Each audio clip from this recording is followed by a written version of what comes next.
Hi, I'm Julie Moran, Promly intern. Welcome to another episode of Chat with the ChangeMaker Podcast. If you haven't already, please download Promly on the App Store and follow us at Promly app. Together, we will change outcomes. Tonight we have Tina LaRosa, and her songs are found on Spotify and YouTube. So, Tina, thank you so much for being here and for being willing to talk about your music. Can you tell us more about your own story and what prompted you to get involved with singing and songwriting, and what has been like your biggest inspiration? So, it's actually kind of a heavy story, but my mom passed away when I was 12, and basically I picked up a ukulele, and I just needed some place to have an outlet for all of my new complicated feelings that grief brings along. So basically I started as just writing songs for fun, but with those feelings that I had, I was able to kind of put that into my music and have a space to share those feelings with other people too. Yeah, definitely. Yeah, because I know music can help connect people to maybe people that passed. With your story, did you was your mother a lover of music? Was that the way that you connected to her? Yeah, I mean, she wasn't a musician or anything, but yeah, when I would stay over at her place, especially towards the end of your life, we're always music playing, and even early on in my childhood, there's always every Sunday morning. I knew it was Sunday because I'd go down to our what we call the sunroom, and that she was always playing Stevie Wonder, Van Morrison. That's definitely shaped my music taste for sure, and probably the artists that influenced my own writing. But yeah, it's kind of cool. Yeah, and that kind of also leads into the other question, how did you begin producing music and getting on Spotify, and who really like you said, listening to Stevie Wonder, who really inspired you? Yeah, I mean, I owe a lot of it to my dad, actually. He was because like I said, I was kind of just doing it for fun, but the second I shared it with him, he was oh, whoa, this is a, you have something here, you need to keep going with this. And I was okay, yeah, I mean, it's fun, sure. So basically like I said, I started writing about my feelings, but then sharing with my dad, it kind of became a way to bond with him too.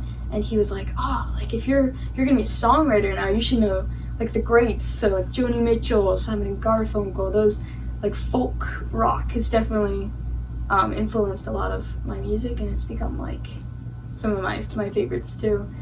Yeah. Well, I wish I had as cultured of a taste as you did. Hey, chaperone. So I know that a lot of different people find different ways to express their grief and how they feel safe with all those big emotions. Was music a way for you to express in a non-judgmental way? Yeah, definitely. And a lot of what also sparked my love of performing was opportunities that I was given through a grief camp that I go to called experience camps. My first real live performance was at a gala for the organization, and playing my music there, and especially playing at camp. We have little campfires, and people bring their own instruments, share their stories. Sharing my music, especially about my grief, in a community that gets it, definitely was big for me. Because I also saw, like I said, just sharing my story and to people who can connect to it too. Yeah. I was this is what I want to do with my life. Because it definitely also takes experience to understand what you were going through. Yeah, exactly. It's cool though. I've seen it's connected with people who haven't had similar experiences, just because you listen to a song and you haven't necessarily gone through the same thing that they have, but you find ways to connect to it, and I think I've really liked that too. In my writing, kind of making things vague sometimes, and people can relate to it and connect to it. Yeah, and listening to your music, I've been able to tell it's there's so much emotion behind it, but anybody can apply it to it's different varying experiences. And getting into your lyrics and whatnot, what helps like with your creative process, and are there any like specific lyrics that's like your favorite that comes to mind? So I think one of my like more personal songs for sure is a song called Mom Song. I don't know if you got a chance to listen to that one, but that song is basically about my story and how I found music through the loss of my mom and all of those emotions. Yeah, like, did you want me to sing the line? We would love to. So the line it goes is like, Mama, thank you for the music. You're my Meryl Streep. In my world that fell apart, I found a dream to help me sleep. And so that's basically saying, like, I found my dream and what I want to do with my life through this difficult time that I went through. That's really amazing. Incredibly hard experience, and being able to find something that's like I guess beautiful, like music, and like you're amazing at singing. Thank you. Yeah. In terms of like coping and using music and coping with your grief, was it like a way to kind of separate the pain from like being like so consuming all day, and like being able to separate into something more manageable, but like, okay, I'm using my music to deal with my grief instead of like letting it just like fester all day? Definitely, 100%. I know a lot of songwriters feel this way. I feel like that's how I really process my emotions. Like, I mean, I journal and I talk about my feelings a lot. That's just who I am. But there's something about putting your feelings into a song that just captures feelings, like, in a way that nothing else can, at least for me. And a lot of the times when I'm writing a song and writing about an experience, I kind of discover things where I'm like, oh, like a lyric kind of just comes to me and I'm like, I didn't know I felt that way about that situation, and then it's really cool. It's just, I'm constantly learning from it. Yeah, definitely.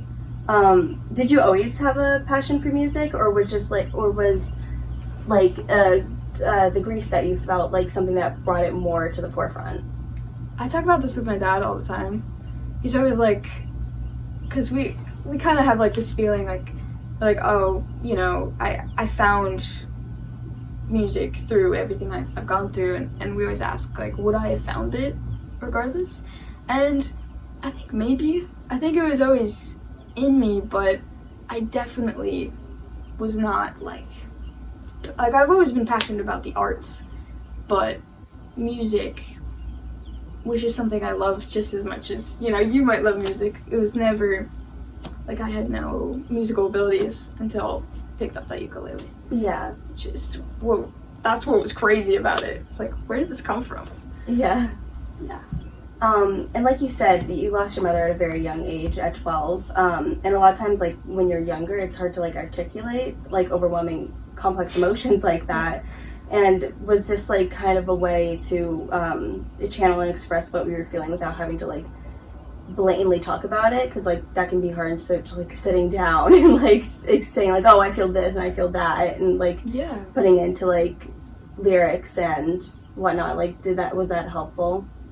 Yeah, I think definitely. And I, like, after my mom's loss, I started going to therapy, and I think I found a lot of the messages that my therapist was teaching me, like, coming through in my music, and that was really cool to me, because it was not only a sign to me that I was learning that and starting to use those tools that she was teaching me, like looking at life more positively and, things like that, but also trying to share that with other people.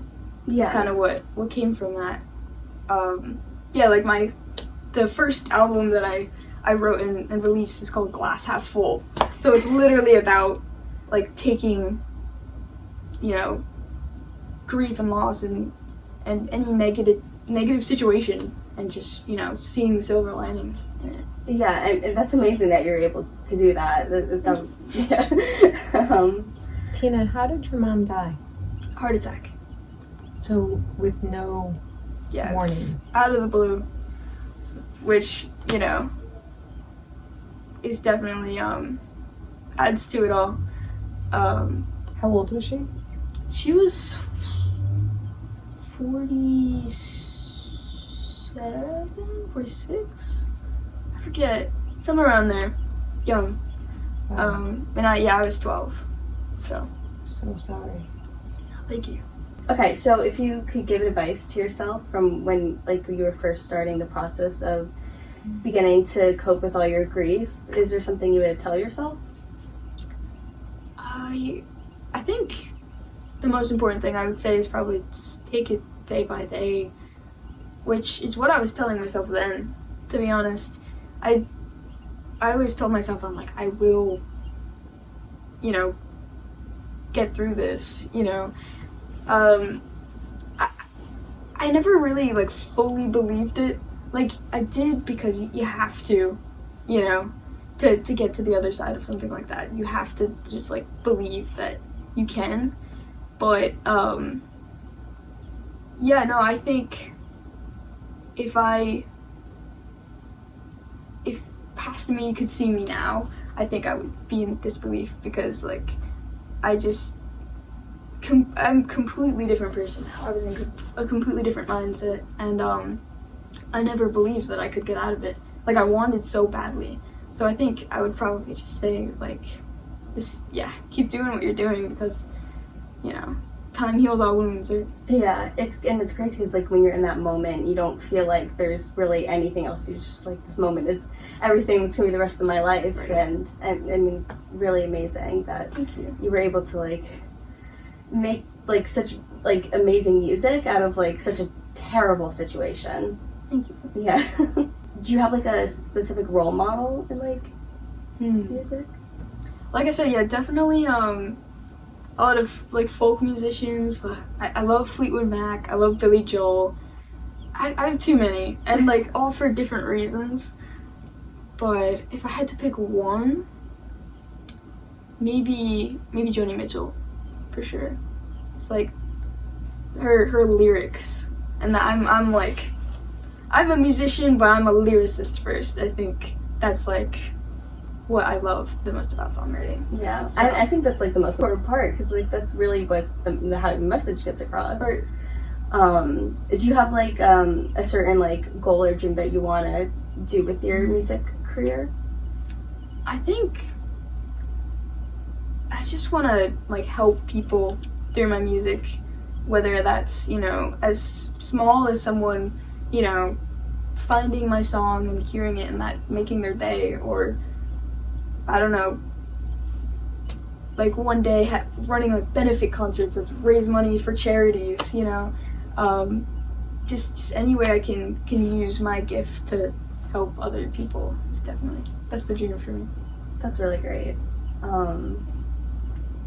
Do you see yourself in 5 years doing stuff like that, in college and out of college? I definitely. I plan to continue working with. I actually work with a nonprofit called A Song for You. Uh-huh. It's the CEO is Emily Kavanaugh, and she started this up during the pandemic. It was originally they would write songs for people in hospice and healthcare workers. So yeah, they continue to write for people and families in hospice, and I was able to write a song for 2 twins that lost their dad. So that was definitely a full circle moment for me. Mm-hmm. Getting to connect with someone and give them something that they will hopefully treasure for the rest of their lives. No, yeah, definitely. And it's showing too that just even just listening to it too, not creating it, it's still as therapeutic. You have a message for your fans? A message for my fans? I don't know, just keep going. I don't know, that's I think that's been the message of my life. It's just one day at a time. The message that I give to them is what I give to my past self, No matter where you are, no matter what awful thing you're going through, there's always good that can come from it. I truly believe that, 100%. Yeah. in like terms of like starting your music career and everything, what was like the biggest challenge you faced? I mean, obviously coping with grief was one of them, but did you find any other challenges that you found along the way? Yeah, I think my perfectionism, and that's just being the life of an artist for you. You know, you're always never gonna really quite like your work 100%, but I think I've kind of found joy in that. Like, originally the recording process was really difficult for me just because of that perfectionism. I'm like, I want to get it perfect. But my dad has been a great help. He's really like my manager. It's so funny. But yeah, he's really motivated me to just put my stuff out there, you know, and I think that's the most important thing, is to just, you know, get it to anyone, you know, to share your art, even if it's not perfect. And I'm working with my brother too. He studies audio engineering. Ooh. So that's like the perfect combo. Yeah, really. Yeah. For my most recent album, we went up to his school and recorded at their studio there.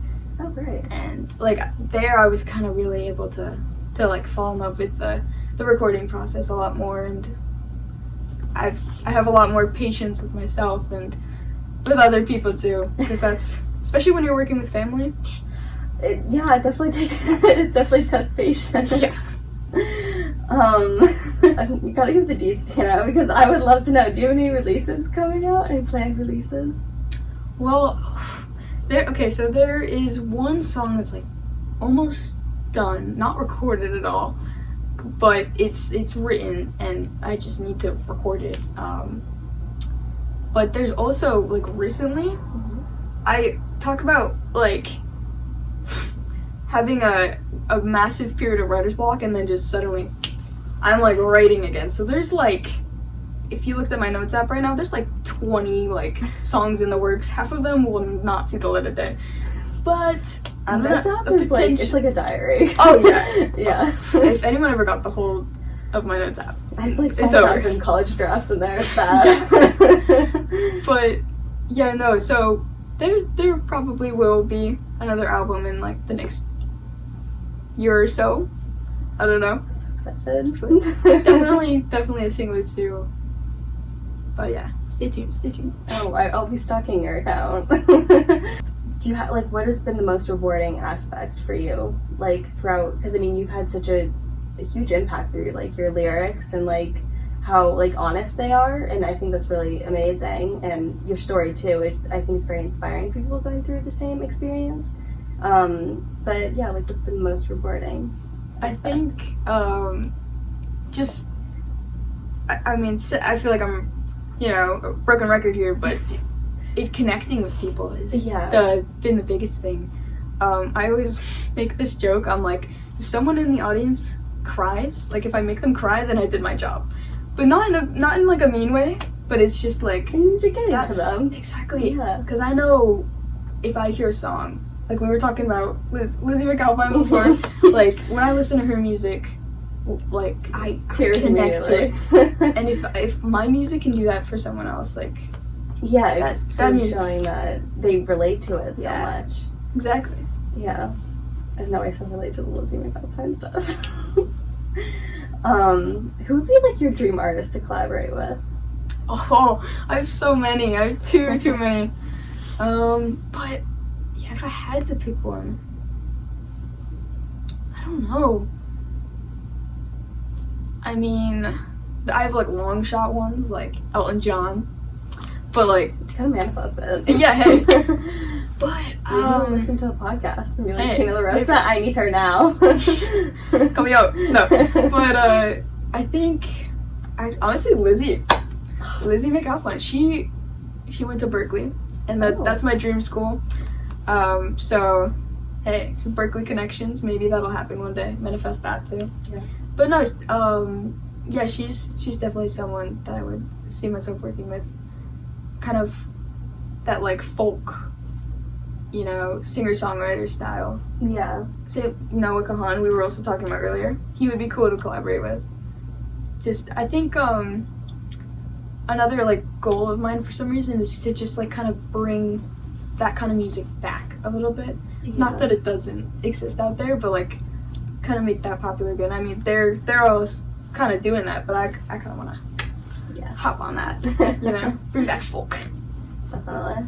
You said you were going to Lizzie McAlpine. Yeah, right? yeah, I'm just here tomorrow in Blast your concert. music in the stands. Be like, Like, Lizzie! hey, Boom. Yeah, definitely. Gotta find her backstage. Yeah. Security Get through down. security, Yeah. Bust my way I through. feel like she knows me. Thank you so much, Tina. That's you. a wrap. That wraps up another chat with the Changemaker Podcast. Don't forget to download Promly on the App Store and follow us at Promly app.